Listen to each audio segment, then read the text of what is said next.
Right? So today we're going to finish counteroffers. We tried to finish counteroffers last week, and I don't know why I even tell people I'm never going to finish anything, because it turns into a little kind of a discussion, like all around the dinner table. We don't kind of get there. I'm probably going to need. Oh, you're in. You are. Does that mean you're in? Yeah, that means you're in. So I do have. Okay, good. So.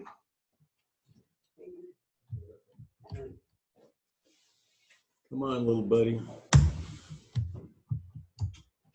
I'm gonna type like my wife. She's always, "Are you mad at that keyboard?" Let's put these guys in there because we had them last time. And there's one more. We didn't really work on much, but we're gonna, I think.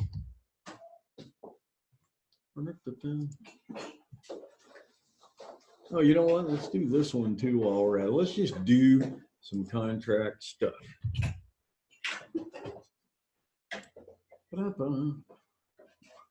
Is Rebecca coming?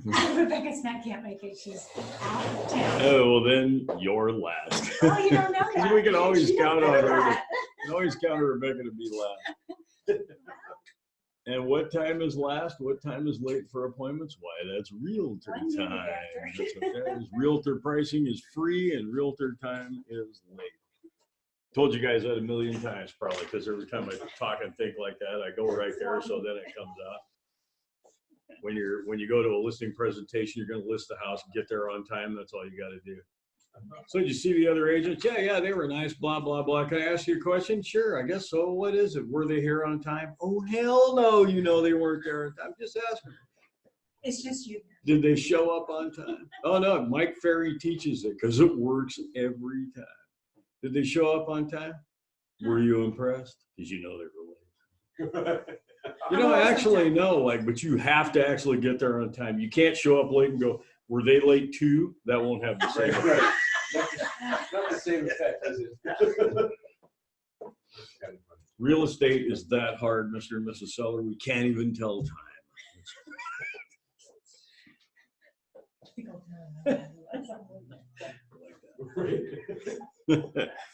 We should just turn the camera on Casey for a minute and go, this is big time stuff, everybody. All right, I think I loaded all the forms in there. We talked about the counteroffer. We talked about the buyer counteroffer for like a minute because they're basically pretty much the same thing, right? Only there's one, and there's the other one. It's a volley, right? And the definition of a counteroffer is it's a new offer. It's a rejection of the preceding offer, and it's a new offer. So when attorneys do it, there will be 30 new pages every time. When we do it, we're smart enough to say, I want to make you a new offer, but according to my counteroffer, I have incorporated several things from to unify us as a group, several things from the previous offer here, even though I have rejected the offer number one, I'm actually not going to rewrite the parts I don't hate. So the counteroffer does that for us. Thank God, indeed. Or CAR, or some attorney or something. Can I get that out of there? Yeah, I did. We didn't need that.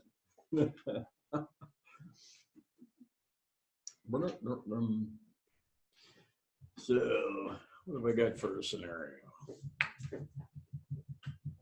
We did talk about that. We talked about the woo, right? Everybody remembers. Yeah, we done. Woo. Okay, cool. All right. So we're gonna pick it up right there, and then we're gonna write the multiple counteroffers. So we have a counteroffer out. Wish I could remember what file I was in because they were all filled out. These won't be. Wow, how about that? You're not surprised, but I am. Interesting. There must still be a little trouble with CAR site. Back when they invented zip forms, only it was Win forms and you had a bunch of floppies to load it on and stuff. The background where you typed was yellow. So I don't know what happened. I just went back to 1996. So theoretically, when you guys log in, it will be blue. So we have a seller counteroffer, and I guess none of that stuff on there matters. Sue and that house, which will be on the house about Saturday on the market. I mean, about Saturday, in case you want to sell it. 2,100 feet on like, I don't know, half an acre or something like that. Villa Barranca, like third from the end of the street, 700,000. That's nobody, you don't get nothing for 700,000 on that street. But you can get this house. How come? It was built in about like, yeah, what's wrong with it? It was built in about like 79 or something like that. Nothing has changed. That forest green carpet is in pretty good shape, but still in there. And no yard. I've seen them with these hillside lots where they, like that one Linda had on Caravan last Friday, where they kind of make it sort of work. This thing is just, and a couple of decks, one in the back and one on the side. Like my house. Gonna go out and do something out in the dirt. It's like, you'll be clean. Your wife won't be bitching about you burnt some more dirt in because you can't walk on the dirt. So let's say we had a seller counter offer out. We got an offer. Excuse me, seller writes a counter offer. I think we talked about this last week, where seller writes a counter offer, sends it out to the buyer. In the meantime, they get 3 more offers. They're not crap. And they go, what do we do now? So I'm going to draw your attention to paragraph 3. Seller has the right to continue to offer the property for sale. A lot of the public, like, they're pretty up to date on a lot of stuff. They don't always know that. They think when they make an offer and they're in like a counter offer situation, they're tying it up. So according to this pre-printed language right here, no, they are not. Seller has the right to continue to offer the property for sale. It has the right to accept, doesn't mean just look at them or anything. The seller has the right to accept any other offer received prior to acceptance of this counter offer by buyer, as specified in 2A and 5 and blah, blah, blah, where you have your time frames and before the expiration date. So the buyer's got to sign it and return it, because if it's not returned, it didn't happen. You have to actually get it in your hot little mitts. Buyer has a certain amount of time to get it back. So if the buyer doesn't sign it and get it back, and all they have to get it back to is the listing agent. The contract actually says that now. That's new since I forgot what year, fairly recently.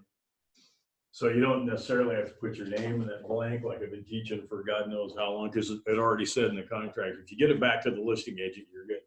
So if the buyer has signed it and hasn't gotten it back to the listing agent yet, and the seller gets an offer he likes better, and you ask him, what do you want to do? And he goes, okay, I don't care what happens to this counter offer guy. I'm taking this deal. I don't want this offer I just got to get away. And the seller signs it and you send it back. That one's dead. Gone. Buyer's going to have a hard time with that. The buyer's agent, 6 times out of 10, will have a hard time with that.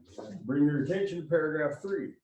Just pull in, a third-party authority and go, hey, I just read them. I don't write them.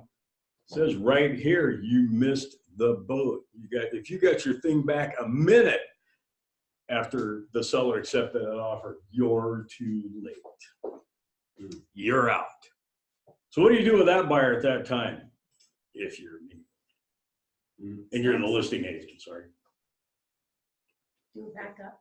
Put them in backup. Yeah, see if they'll hang around. Tell them, hey, you were pretty close, like you missed it by about 30 seconds. Kind of like the house. Hey, buyer's agent, would your buyer be interested in going in backup? Because you know how these things go. You get a little competition maybe. A buyer comes in and makes an offer the seller can't refuse, but it's got a couple of holes poked in it. So the house might wind up back on the market, right? So if you can get a backup out of this guy, and we'll talk about that in a minute, wedge him in behind the one you got that the seller actually accepted, you got a little motivation for that guy not to screw around and try to, like, I don't know, give me another word for horse ass you around in the deal. Not to be problematic. Gary, you have to do a new form for that, right? Backup offer. Yep. Yeah. Yeah, let's just do that. We're not going to withdraw this one yet. We're going to do the backup offer. Let's do it. So we're going to put this guy in backup.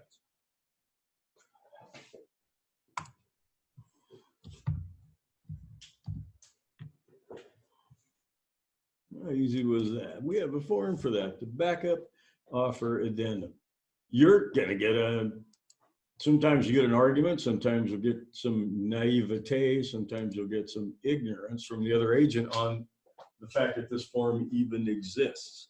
I've had other agents say, okay, that's great. You guys want to be in backup. Ipso facto, I wave my wand, you are in backup. And then you're going to have to school them on the fact that, no, a backup offer is an actual contract between the buyer and the seller subject to the cancellation of the current contract.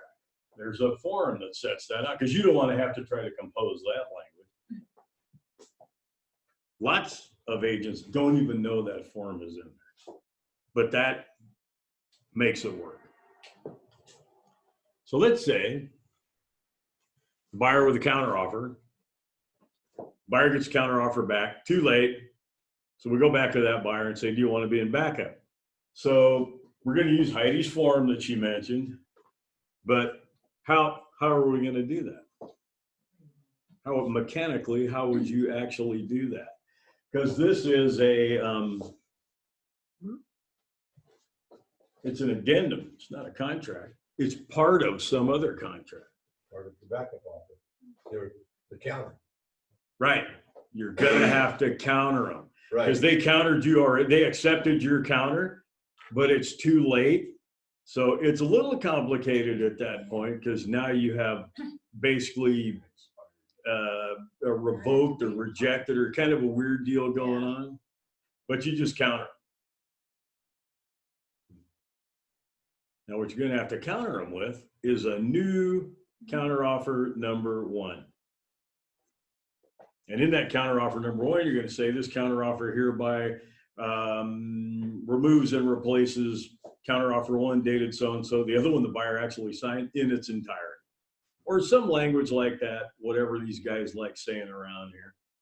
I write it a little different every time because I can't remember what I did last time and then I make something up. As long as it's in English and it makes sense and people understand it, you'll be all right. But you want to revoke, remove, replace, you want to throw away that counter they signed. It's no good anymore anyway. It died, horrible death, and replace it with a new counter. And with that new counter, you'll tell them what you want them to do because you're still negotiating the deal with the backup buyer. You're in escrow with buyer number 1. You're still negotiating the deal with, we'll just call them now buyer number 2. So you counter them with the terms that the seller wants in the deal, no matter what, and then you attach. Can I do that? Yeah, I can do that. Where are my form? Oh, right here. Thank you. Should be down here somewhere. I think I've had them in here long enough. They're alphabetical now. So right there, the seller's gonna counter them with whatever they want. You write it up here and say, okay, this is okay, buyer number 2. If you'll do this deal, we'll take it. You just check that box and you type in backup offer addendum right there. I always type in backup offer addendum, CAR form BUO. Is that right? BOU, backup offer. Thank you. That way it's like, when you're looking for the attachment, what you're looking for, everybody. And it also indicates that it's a backup offer addendum. And I didn't make it up. It's CAR form BUO. Attached there, counter and back. Now the same thing applies. So you would seller has the right to stay on the market, and you could go and back up with somebody else while these guys are screwing around. So you might want to, when you send this backup offer, backup counter, we could call it, over to the other agent, go, hey, can you not screw around so much this time? We're getting a lot of action. If you guys want this backup spot, don't make me give it away. So do you say to the agent, I want this to be backup offer number 1? How many backups do you have? If you don't have any, we're dealing with backup offer number 1. So we're going to tell this guy, and we'll go back to the backup offer in a minute. So we're going to counter them, attach a backup offer, which theoretically is in here somewhere. Now you still at the bottom, little buddy? Yep. Attach the backup offer to the, and what number were we on? 1. Look at you guys. Always type all caps. Like I say, it's for degradation and degeneration and stuff. If it starts getting scanned and faxed, and if you're like me, where I love a beautiful 4 megabyte to a page scan, but I'm not doing it because I want to be able to email it, I'm going to make like a not as good of a scan, and it's going to screw up some of that fine print just a little bit. So all caps always helps with legibility. So this is an addendum to counteroffer number 1, because an addendum has to attach to something. So we're going to attach this backup offer addendum to counteroffer number 1. So we're telling the buyer, we'll take these terms, do this, and if you agree to what we've said here, the backup offer addendum is part of it, so you have to sign it and understand you're in backup position number 1. If you don't have any, that's the one they're in, right? Correct. If you already have one, you can put them in number 2. You can stack them up. Betty Lou Buchanan sold a house to somebody one time coming out of backup offer number 5. So if 2, 3, 4, when they'd all bought other houses by the time the deal fell apart, and Betty Lou's deal was just sitting there. So as a listing agent, Gary, if you have like 3 backup offers, and you discuss it with your seller. So you can't have 3 backup offers yet, right? You can have 3 offers. Because none of them are backup offers. I'm getting a little bit into semantics. They're not backup offers till you make them backup offers. They could be 3 other offers. You know what I mean? Okay, so you have three other offers. And you're in escrow. Okay. Or no? Yes, Okay. yes, I'm a listing agent, I'm in escrow, and I have 3 people that want to do a backup offer. And can I have a discussion with the seller, and then of course the seller makes final decision as to, regardless of the times that they come in, who the seller wants to make backup offer number 1, 2, or 3? Sure. Does it have to be at the time of when it comes in? Which wouldn't make sense. Does it have to be at the time? No. So the No, because seller when you decides if you're in who- escrow and then you get it and somebody goes, would you look at a backup? And the seller goes, yeah, tell them guys, write all the offers you want. This ain't my first rodeo. I know these deals fall apart. And as the market softens, you'll see that you have to sell every one of your listings 3 times to get one of those escrows to stick. It will get a little weird. Don't get scared.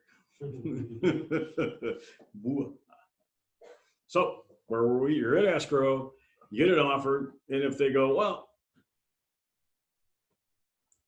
it's not much of an offer, you don't have to do anything with it, you know. So if we're in escrow, I really don't feel like, you know, all the work it's going to take to get this guy up to where, I mean, you can skip it. A week later, you can reject it. A week later, you get another offer, you like it a lot better. You can start working with that guy and say, hey, this guy might this might be a good backup offer number 1. So you start putting it together. The other guy doesn't get to be number 1 because you just don't feel like dealing with it. And if you got 3 offers on the same day, and the seller said, this is my favorite, this is my second favorite, and this is my third favorite. You could counter them 1 at a time till you get one of those guys to stick. And you could, using the form I'm going to show you in a minute, you could counter them all at once, but that's going to be complicated if you're trying to make a backup, because you're going to have to write in your counter offer. You're going to be in backup position number 1, unless one of these other guys beats you to it. Buyers aware, sellers countered multiple parties, blah, blah, blah. That's already in the form. And you could set that up and say, you'll be, you know, your contract says backup offer number 1, but you kind of you got to be cool with everything and kind of get it back in time. But further to that, the multiple counter offer that we'll look at in a minute has a place where all 3 buyers could say, we'll take it and we want backup position number 1. When the seller gets all 3 of them back, the seller picks one and then countersigns it to put it in. So he picks the one he really wants to be backup offer number 1. You've got an incredibly complicated scenario here, don't you? And countersigns that one. Then he takes the other 2, and what might you do with them? Counter them. Keep it going. Yeah. Counter them into backup position number 2. See who wins that race. And then the third guy, shoot the agent a little email and go, you either need to try harder, or write better, or something. But hey, we still got backup position number 3 open if, you know, your people are conscious of the lack of inventory and kind of want to get in a contract on a house. So- Is there a time limit is for expiration, for response, like on a backup offer, somebody else puts in a backup offer, do you have to respond to that within a certain amount of time? You'd have to accept it in a certain amount of time. Just like every other offer, paragraph 31, it says in there, this offer is deemed revoked and deposits, if any, returned to buyer if we don't get a response by X. But if the seller counters it, who cares what your response time is? Seller just created a new contract. Even if it was a week after the offer expired, you could still counter them. You're writing a new contract, incorporating some of the old stuff, but countering some new stuff, and ergo creating a new expiration time. Right. That's very high level counter offer shit, but that's how it works. Yeah. Now you got to remember, when you get into deals with other agents, they're going to be flying blind. That's a one-eyed. What the hell is that? Wildflowers song, Bob Dylan's kid. One headlight, yeah. One headlight, yeah. they're probably not going to get it. You're going to have to school them a little bit. Not always. If I train them, they got this. Yeah. We'll see. So Gary, so I'm the listing agent, and I get that from a buyer's agent, counteroffer number 1. In the meantime, I've got a better Oh, you got counteroffer number 1 from a buyer's agent? Wait, come back. counteroffer number 1 from a buyer's agent. So there's seller counteroffer number 1. What happened to it? You got it back? Is that what you're telling me? Because there can't be a series of counters without a seller counter 1. Because the buyer makes an offer, then the seller makes a counteroffer, then the buyer makes a counteroffer, right? So the seller counter, it's buyer counteroffer number 1, because CAR said, you guys got to quit fighting about the damn numbers, and they put it on the form. It's a 1. Like the rest of us were like, no, it isn't. It's not really. It's counteroffer number 2. That doesn't make any sense. But it's buyer counteroffer number 1. It makes perfect sense. But number 1, where it says the agreement is in backup offer number 1, that's actually. Oh, it says counteroffer number 1, right? Oh, you mean down here? Yeah, I'm here? sorry, I didn't explain that. I'm talking about number 1. Which, here or here? There, number 1, the agreement is in backup position. Backup position number 1, okay. And you get a better, listing agent in the meantime gets one that's better. It's like, oh, no, you're not in backup position. Well, yeah, so counter? let's talk about what happened. So let's finish this form, right? So a seller counteroffer 1 went back to buyer number 2. 3. And 4. Why not? Yeah, so this is not a multiple counteroffer, so we have seller counteroffer. Now, if it was a multiple counteroffer, I'd check other. It's like, for Christ's sake, give me an SMCO box. Anyway, seller counteroffer 1 is going to go back to the guy we think is probably going to be okay in number 1 as soon as we finish filling it out, right? So the agreement that we're working on now with buyer number 2 is in, if everybody agrees on everything, this is a term of the agreement we've proposed. So if they agree, then they're in backup position number 1. And that position is contingent upon written cancellation of any prior contracts and related escrows between seller and other buyers.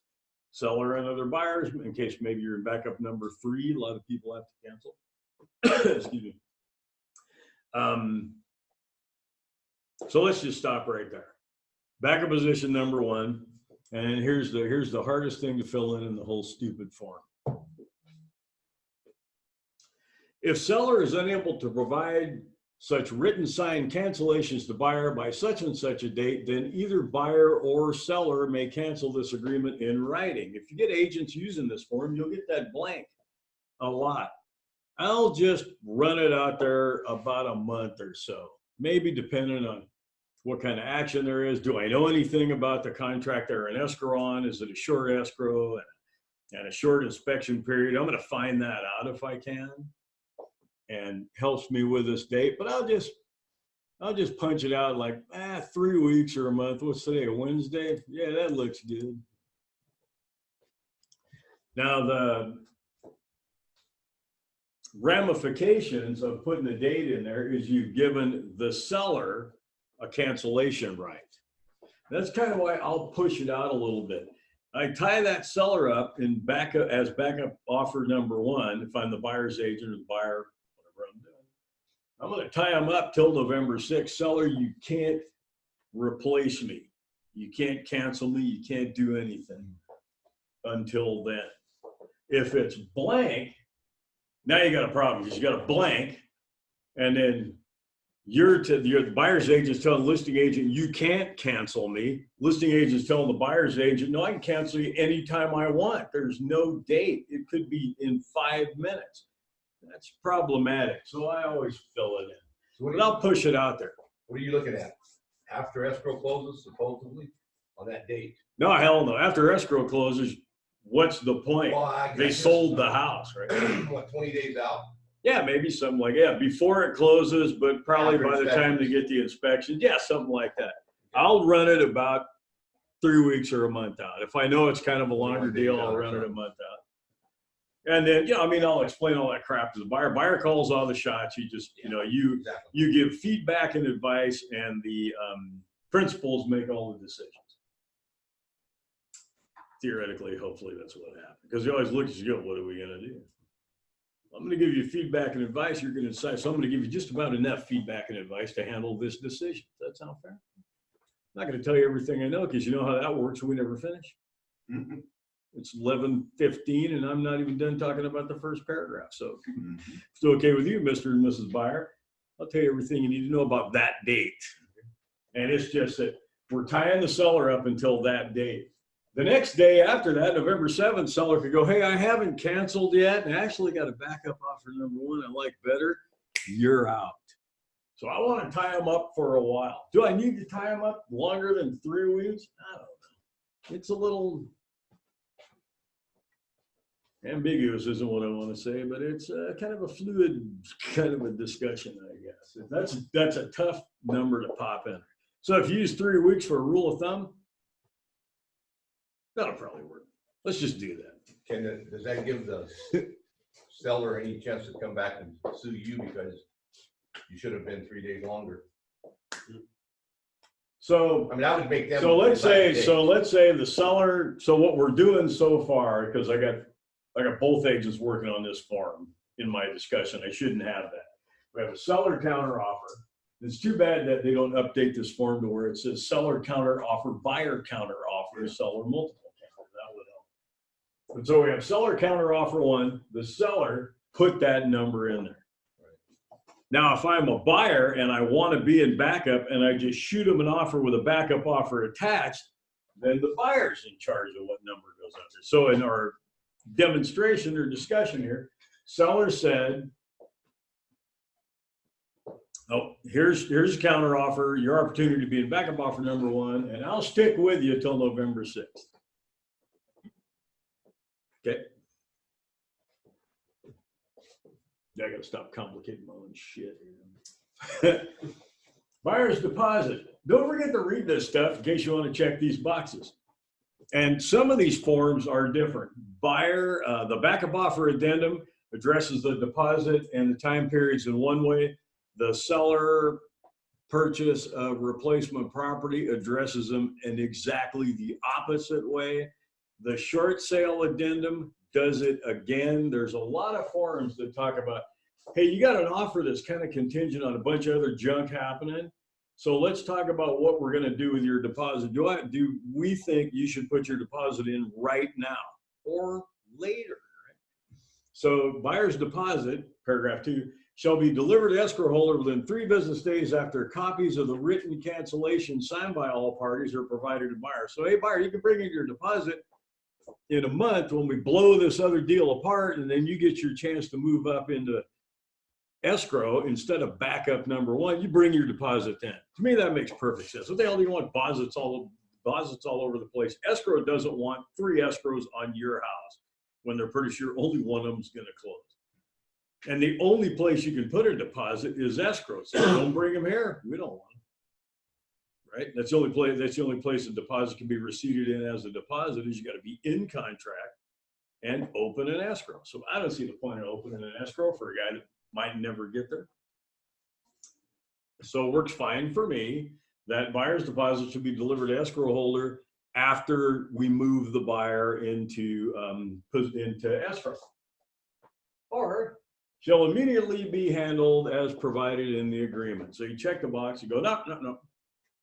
bring it now. We're going to actually tell escrow we want to open another escrow on the same house. They're going to go, that won't be confusing at all, Elizabeth. Are you feeling me? Don't make it harder than it is. Time periods. This is a good one to decide whether you're going to check the box or not, right? Maybe you want to speed things along. Maybe the market's pretty hot. Time periods in the agreement for investigations, contingencies, covenants, and other obligations. When they throw in a catch-all phrase like "and other obligations," basically means there are no time periods in the agreement that are not addressed in that phrase. Like every time period in the agreement, because we said everything we could think of and then just threw in other obligations on it, shall begin on the day after seller provides buyer copies of signed cancellations of prior contracts, which means now we put buyer number 2 in escrow. Or if checked, all time periods shall begin as provided in the agreement. So, okay, you know what, buyer number 2? We'd like to see a little commitment here. So we're going to open escrow. You're going to put in your deposit. The escrow is subject to cancellation of the other escrow. It's not impossible. It can be done. If that's the way the market is and that's the way the seller thinks is the best to handle it. And then you start, buyer, you start doing your inspections and all that crap. And then in that escrow, the seller will also start performing. We're going to give you a preliminary title report and all that stuff because it says all time periods. So that's a seller time period too. So you're going to run that escrow as if that guy's actually buying the house.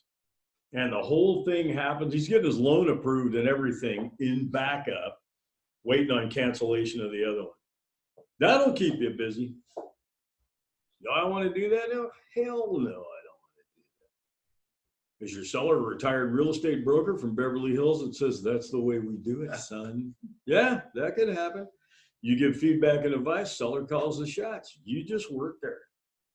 You're allowed to recommend another course of action.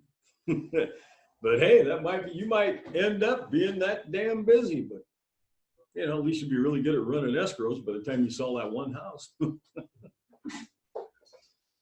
Any questions of that incredibly complicated dissertation about that horribly complicated backup situation?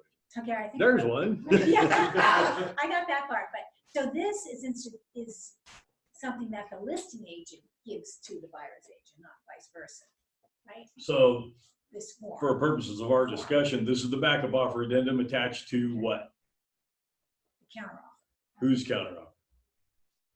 Seller counteroffer number one. Went all the way back to we're still the seller countering people. All day today, we're the seller countering people. My thing Yeah. was, I did one of these, and the agent, I said, I want to go into backup. She said, give me a backup addendum. So that's why I put in one. And I was wondering, well, is it still going to be one? I mean, you know what I'm saying? But I shouldn't be doing Yeah, that. never for don't buyers. put in one. Yeah, no, that could be all right. If It's the okay. agent says, okay, if you want to be in backup, then. So we'll have a rule of thumb for that. So there's offers that aren't contracts yet, right? You've written an offer and it's not accepted. You're not in escrow. None of that happens. So you don't have a contract, but you've written an offer. Okay. Or over here on the other hand, you have a contract. So we amend offers or addend offers. Now I'm screwing it up. You can write an addendum to your offer that's still floating around out there. If you're in contract, you have to amend it. So if you've written an offer to the seller and the listing agent says, yeah, I know how complicated this can get. And I'm like, going on vacation. So like, if you guys want to be in backup, you deal with it. That's what happened. So you can, so the buyer's agent can wind up filling out the, thanks for saving it, filling out the backup offer addendum. And then you just weight it toward the buyer. You put the number that you, after discussion with the buyer, in the date up there that you think is best for the buyer. The listing agent let you do it. Hell yes. You have a fiduciary duty to put the buyer's interest above all others. That's basically all living creatures. So I kind of don't care what the seller would really like to see happen if I can push my buyer's agenda. Now, pushing your buyer's agenda against, rock and hard place, not so much. So a little communication, you figure out what's going on, you give that feedback and advice to the buyer. Buyer says, okay, in that case, we'll do this, and here's the date we'll put on there. That all makes sense to me. I think that's palatable to them. Now you're negotiating. So the buyer could amend their offer with a backup offer addendum. Yeah, you got a bunch of offers on the table, and I'll do that. There are a bunch of offers on the table, and a listing agent calls back and tells everybody, hey, thanks for all your hard work. Like, oh, no one breaks up with me, bitches. Thanks for all your hard work. We went a different direction, whatever they say when they fire you, we're going a different direction. We went a different direction. We've accepted an offer. We're blah, blah, blah. The next words out of my mouth are, can I get in backup position? My buyers are still interested. You know as well as I do, none of this crap is guaranteed. We have 5 days all cash, no contingencies. Okay, maybe that, but not really. So we want to be in backup. And Elizabeth is right. 6 times out of 10, I'm going to say something like that. The agent will go, okay, that's on you. You got to create the form because you're going to surprise them with the form. And I am all day long not going to name another town or another board where I actually had to teach the president. There was a form called the backup offer addendum. She goes, you're in backup. I said, that's very well intentioned of you, and that's a wonderful feeling, but I could not prove that to anybody if I had to. Thank God we have a new form, 10 years old, that we can use for this. Hey, it looks like they revised it, 12/17. All right, cool. Wasn't even going to talk about the backup offer addendum. I'm glad we did. That's important, but that's what it takes, because nothing is left to chance with a backup offer addendum. When the buyers go, we still in backup on that? Hang on. Yes, I read the form. It says we are. And everyone signed it and all that stuff, and we're actually in backup offer position number 1. So we're all excited. Sometimes buyers will go, I don't play that game. I don't do backups. I blah, blah, blah, blah, blah. I have yet to have anyone not agree after I explain to them their obligations and liability as a backup buyer, which are none. There is no downside.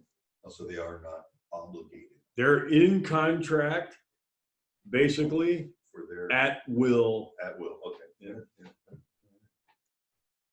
Where is it now? Yeah, where does it say that they can cancel at any time? Yeah, that's the part I didn't read because I was going to come back to it. So paragraph 1, your recital is kind of all about, in a nutshell, how this thing works. Paragraph 2 and 3 are like, oh, by the way, deposit inspections, blah, blah, blah. We're going to figure out the mechanics of the transaction. We're either going to start or we're not. Paragraph 1, the agreement's backup position number 1, contingent upon written cancellation of any prior contracts, blah, blah, blah. You have to give written cancellation notice to the buyer in backup 1 to move them into escrow, right? Seller and other buyers may mutually agree to modify or amend the terms. You amend, you don't addend because you're in contract. So they might amend the terms of the prior contract. So where, as a listing agent, you'll have the buyer's agent go, hey, I thought your inspections were done and you were going to do this and blah, blah, blah. And we're in escrow now. No, wait a minute. We extended their inspection contingency for a month because we can, and they wanted to, and we decided it was a good idea. So no, you're not. We changed our escrow offer. We amended it, addended it, whatever it took to make it different. And, sorry, buyer number 1, you're in backup, and you're just going to have to cool your freaking heels there for a while. Just hop up on the fender and hang loose till I get a hold. So seller and other buyers may mutually agree to modify or amend the terms of prior contracts. Buyer may cancel the agreement in writing at any time before seller provides buyer copies of written cancellations of prior contracts signed by all parties to those contracts. They can't send you a cancellation notice signed by the seller and go, you're in. The buyer, you got to have signed cancellation, dead deal, deposit coming back, they're out. Until that happens, the buyer can, because the buyer's still shopping all the time. They're in backup, but they're still shopping all the time because they're trying to buy a house. They're not getting this one bought. They're in backup, right?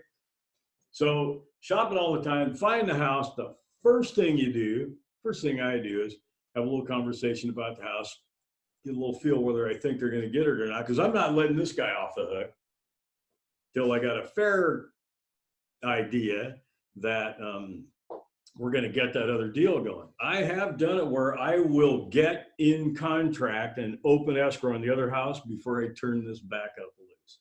That's got to happen at virtually the same time, because you don't want to be in two contracts at once. This one just has a giant hole in it, but you got to think of it as like a flaming hoop in your alliance. You know, you might get burned doing that. So when you're pretty sure that the buyer has found a house they like better, and like, you know, you make an offer on it, at that time, it's time to go back to this seller here and cancel. That's the safest thing to do. Anything else is fraught with pitfalls for sure.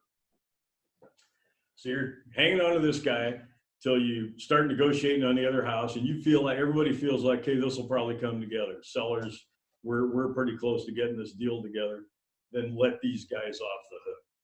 If you got two deals on at once, you might wind up in two deals, because about the time you put the other deals together and then I'm going to go back and cancel this one, I get signed cancellations. I have lost my cancellation rights to the house I now don't want. And pretending like you're going to be in good faith just because you're going to get out of that deal by disapproving the inspections or something, that's not good faith. That's a problem. So do as I say, don't do as I do. Right? That's really dicey. I own the company. I can be weird about it. Not this one, mine. So when they find a house they like better, you just bail on that. So how do you bail on this? What form? And why? Cancellation of contract, because it's a contract. You're in contract. You're not in escrow. You might be if you get a listing agent that says, you know what, no. We always do these backups where you bring your deposit in, you run your inspections, we're pulling it for you're in escrow. Then it makes perfect sense that you need to cancel this. But this is a contract. Once everybody's come together, so seller counteroffer one goes out, backup offer attached, buyer signs it, everything in time, sends it back, you're in contract. You're just in a contract subject to the cancellation of the other one. But you're in contract. You guys have had a meeting of the minds, exchanged a promise for a promise, and the only way to get out of that deal is cancel the contract. A lot of people don't get that. They just call you up and go, yeah, we're out. Okay, I'm going to need a form. Am I doing it or are you doing it? What form is that? Okay, I'm doing it. But hey, Mr. Buyer's agent, because I'm the listing agent, I'm doing it, but you ain't out of this deal till I'm done effing around getting my form ready. How do you feel about that? I may or may not tell them that. As a fiduciary, I have to put my client's interest above all others, but I also have a legal duty of honest and fair dealing to everybody else on the planet. So while you're busy like protecting, you're the what the hell they call Robert De Niro, the consigliere or whatever the hell he was in The Godfather. While you're the Godfather's like right hand man, you don't get to run a game on the other people. That's not right. You got to be honest and fair. You can't like set them up. Everybody kind of has to have an idea what's going on. So you can't, it's not legit to like slow play people and stuff like that necessarily. That's kind of a blanket statement. We'll go with that. A commonly used form, which is a total mistake.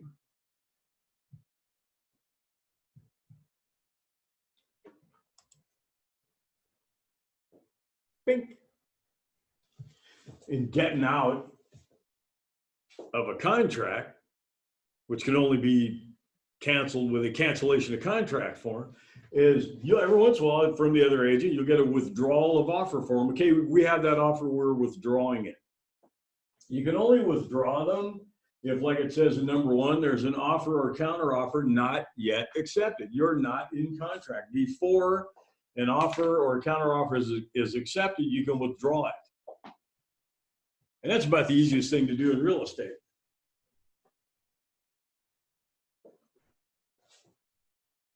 This form backs up everything you did to withdraw, but you can withdraw it with a phone call. You can call them up and go, hey, don't sign that counter. I just pulled it back. The seller just withdrew that counter. It's withdrawn. Now, it's really, really good to have a paper trail, right? I mean, if it's not in writing, it didn't exist, and it's not going to happen. So this form basically reiterates everything you just told them. So calling them on the phone and telling them that is like, I probably talked on the phone 2 or 3 times a day. I couldn't tell you who called me first. I don't know what the hell happened. I'm on the phone. But if I had a series of emails, and one of the emails was from Heidi, and it says, hey, Gary, we just withdrew our counter. I basically just got notified in writing that they're withdrawing the counter. If I'm doing it and I can get this form signed in time, I'm attaching it to the email. If I can't get the form signed in time, I want to withdraw my offer or counter offer before the buyer gets a chance to sign it and send it back. If I beat them to the punch on that, when they signed it, it didn't matter. I had already withdrawn it. It was, for all intents and purposes, no longer in existence. You can do it with a phone call or an email.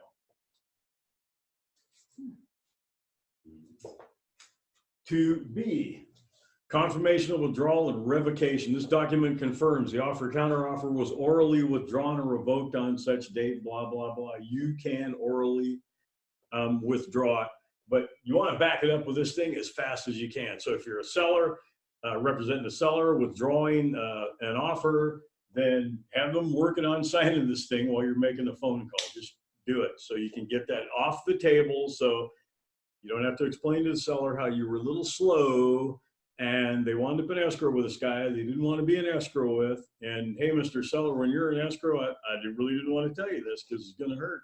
It's really, really hard for a seller to get out of a deal. There's almost no way out. Unless you can beg your way out and the buyer goes, yeah, I get it. I don't like me either. Capiche? All right. We're going to go back and forth between the two because we had 7 minutes. The peek at disclosures I promised today is going to be like a really tiny peek. Read paragraph 10. Okay. Of the RPA. Tells you everything you need to know about seller obligations. That'll keep you busy till next week. Here, I want my, where are you, buddy? Here to bottom. So a multiple counteroffer. Really wanted to get this done today. We're gonna. So we've got seller counteroffer 1. Let's just go with what we have. Seller counteroffer 1, backup offer addendum, all this crap, all in play. We get 3 more offers that we like better, and one of them we really like it a lot, but not enough to send everybody else packing. So we've decided, sellers decided we got, let's say 3 guys, we're going to counter 3 offers, 3 buyers. So the first thing we're going to do, we got that one counter offer out. So we're going to stay in character. We got a counter offer out. We're going to put those guys in backup. Here we are, we're in escrow, and now we're just greedy, right? We're going to counter 3 more people. Hey, why not? Stack them up like cordwood. So I have a counter offer out. I'm going to do a multiple counter offer. What do I want to do with that counter offer I got out? Cancel it. Withdraw it. Withdraw it. Woo. Yep. All right. Now, lucky for us. I don't know why all the dates are in there. September 4th, 2014. When did that happen? 1B.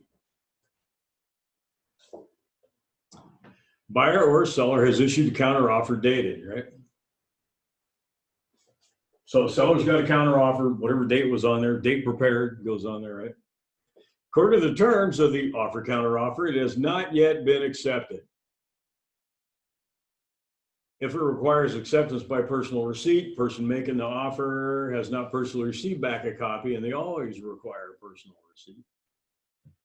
So it hasn't come back yet. So we're saying paragraph 1B, what happened? We made a counteroffer and it hasn't come back yet. So paragraph 2 says, we're the seller in this case, seller making the counteroffer hereby withdraws it and revokes it. 2C, replacement by multiple counteroffer. The counteroffer withdrawn and revoked is replaced with the attached multiple counteroffer dated there. So it actually, the form has a function to replace a counteroffer. So counteroffer to buyer number 1 over there is now replaced with seller multiple counteroffer to lots of people, which is in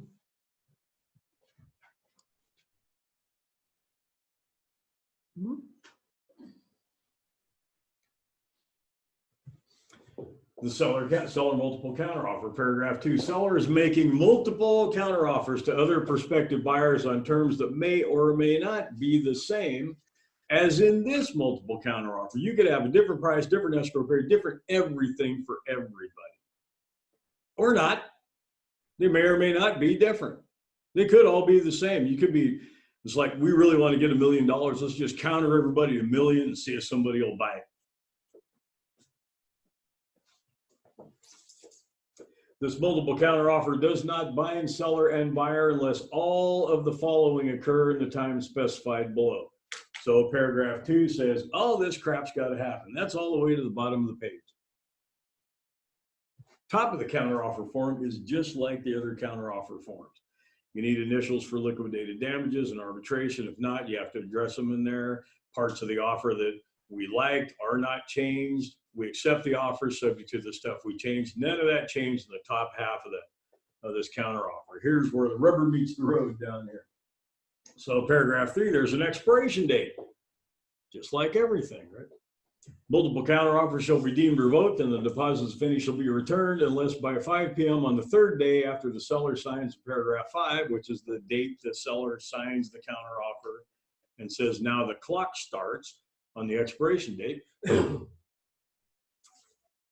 So it'll expire unless the buyer can respond in that time frame, right? It's typical, right? The offers are that way, the counter offers are that way. There's a time limit.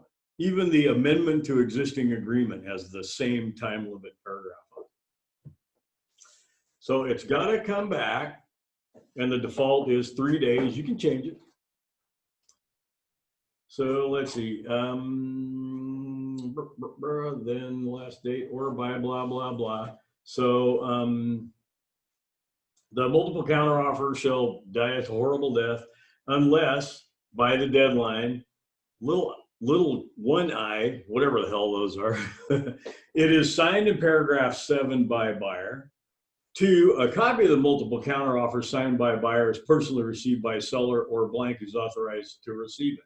So within 3 days, the buyer, is that Casey's mouse? Why is there a mouse moving on there? I'm not distracted by anything. Hey, squirrel. I still have it. So like a typical counteroffer, if we use the default, then multiple counteroffer goes out, buyer signs it, sends it back. Hey, buyer, get that done before 5 p.m. on the 3rd day. Do I have a deal? I do not. The beauty of the multiple counteroffer. I have an interested buyer. I like that. They've done all they can. And the buyer will always ask the buyer's agent, so we got to sign this and get it back, right? And then we're in? No. Huh? Good luck with that visit. But that's part of the deal. They have to understand that if they want the house, they had better start playing ball. If they want to try to win this little horse race the listing agent has created, you better start playing ball and get your stuff done on time. But that's pretty much all you can do is get your stuff done on time. So seller multiple counteroffer goes out, buyer and buyer's agent get it. What are the buyer's options? One we just talked about was sign it on time and get it back. What's another one? Ignore it. Ignore it. Yeah. Go, didn't want it that damn bad. Jesus, what's with these people? We're fighting over backup position number 2. I'm sure I could find a house somewhere. Just, hey, tell them thanks, but no thanks. We don't want to do it. What else might they do? Counter. Counter it. You'll get countered every once in a while. on your multiple counter. That's legit. Did that really help that buyer? No. Only if that counter was like another 50,000 higher or something. It might be, you know what? Never mind. We're buying this. I'm countering you in about an hour after I got this thing at $1,050,000. Because I know you want $1 million from everybody. I'm buying that house. Grandma just died. I don't give a rip. I have free money. Let's just do it. It could happen. So just like in all offers and counter offers and all that stuff, the options are yes, no, maybe. Yes, I'll take it. No, I don't want it. Maybe is like, I got another idea. I'll float a counter toward you, right? So let's say, because it's easier to understand how the stupid form works, I shouldn't say stupid because I love this form, that buyer signs it and sends it back. So buyer signs it and sends it back within the 3 days and all that stuff. Everything's legit. Buyer has at that point done everything he can do. Paragraph 7, buyer accepts the above multiple counter offer, blah, blah, blah. Acknowledges receipt of a copy, signed, sent back, received by listing agent in time. Do you have a deal? You do not. What else has to happen? Seller has to sign it. Well, the buyer accepted it, right? The seller Seller. sign it. Yep. Or sellers. Seller has to pick one. That's why they call that box down there at the bottom, paragraph 8, selection of accepted multiple counter offer. How long does that take? It's back up. It's up in, is it in 6? Yeah. Paragraph 6. So we have 2 like expiration paragraphs. One is, hey, buyer, you better get it done and by 5 on the 3rd day. Buyer's acceptance shall be deemed revoked and deposit, if any, returned to buyer unless by 5 p.m. on the 4th day after the seller initiated this entire horse race, the seller signs. So the seller's ability to select goes away after 5 p.m. on the 4th day, or whatever you write in there. So buyer has 3 days to get it together. That used to be problematic because the entire thing was supposed to happen in 3 days. No one got that. So they basically just gave the seller another day. So buyer gets back in 3 days. All 3 buyers get back in 3 days by 5. They've all accepted it. No counter offers. I'm in 3 deals unless I'm using this form. And then you sit down with the seller and the seller goes like, hey, what about this? What about that? Blah, blah, blah. Yeah, those guys, yes, so that's all good there. You know, compare all the offers because you can take all day the next day. And if they all get them back to you within an hour after you send them out, you still have 4 days. The seller doesn't have to do anything with them till the 4th day. Gives the seller a little time to kind of review them, figure out what they want to do. And here's what your seller will ask you a lot of times. So you got 3 multiple counter offers out, 3 buyers sign them and got them right back. What's the seller want to do right now? Hit them all one more time. Like, oh shit. Let's do it again. Okay, let's not. Now, could you legally do it again? I don't know. I'd say maybe. It's really not set up that way, though. See where in the selection of accepted multiple counter offer, it doesn't really say subject to the attached counter offer. It just says, okay, I picked one. Play fair. Agents have I think a legitimate expectation that the seller, the multiple counter offer they just got was the last one they're going to see. Unless they counter it, then they're asking for another one. Well, maybe you want to deal with that guy, maybe you don't. I don't know.